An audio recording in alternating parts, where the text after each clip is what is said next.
of the war sent the American economy into turmoil.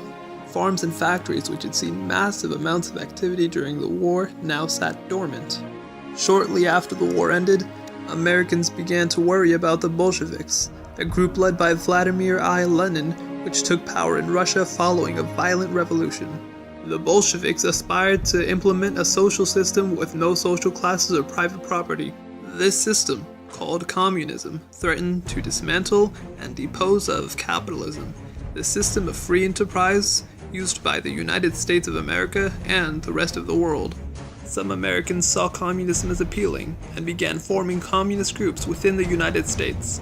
Some of them promoted taking violent actions against the United States government in order to overthrow it. While most historians agree that the possibility of America becoming a communist nation was never truly a legitimate threat, drastic measures by radical communist leaders such as sending bombs to government officials and the alleged bombing of a Wall Street building led to a fear of communism known as the Red Scare. While there were an estimated 150,000 anarchists and communists in the United States in 1920, this accounted for only 0.1% of the total US population at the time, that is, 0.1%. One US journalist is quoted as having said, "The whole lot were about as dangerous as a flea on an elephant." A series of bombings and attempted bombings of 1919 led to a campaign against the communists. On July 1st, 1920, nearly 6,000 people were arrested and jailed. Because the United States could not detain them indefinitely, many of these alleged communists were released within a few weeks. Few people outside of those arrested questioned the legality of these arrests due to their own fear of communism. The justice system itself seemed to have turned a blind eye.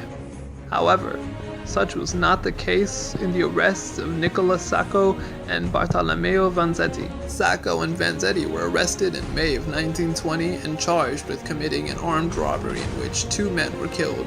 Both men were Italians and identified themselves as anarchists and spoke little English. The judge overseeing their case was known to hate the Reds, a nickname given to communists, and thus many speculate that the 2 were found guilty and executed in 1927, owing more to their being Italian anarchists than to their alleged guilt. The Red Scare took away from the legitimacy of labor unions, which people feared would be used to rally workers into becoming communists. In 1919, more than 3,000 strikes took place, and in nearly every case, labor unions lost. This was in stark contrast to the huge advances made during the war.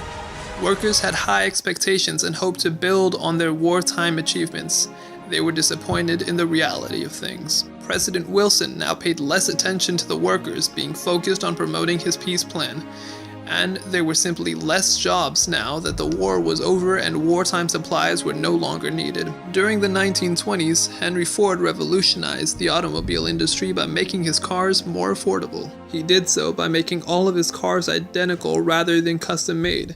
The Model T, for example, had one set of specifications and only came in one color. Beyond this, he also implemented the first large-scale assembly line, a system which sent the vehicle being built to several different workstations. As the price for Fords dropped lower and lower, more and more people began to purchase them, including the workers. The Model Ts created in this manner only cost half as much as their predecessors. The boom in the auto industry benefited the steel, rubber, and petroleum industries, all of which were used to manufacture or maintain cars. Automakers knew that the Americans didn't necessarily need cars, nor did they have the liquid funds to buy them. They tackled these problems by creating a consumer culture through advertisements which urged customers to buy. Also, Americans who didn't have the funds to purchase a vehicle could now make installment payments. To paraphrase Dave Ramsey, industry leaders effectively convinced Americans to spend money that they didn't have on things they didn't need to impress people they didn't like.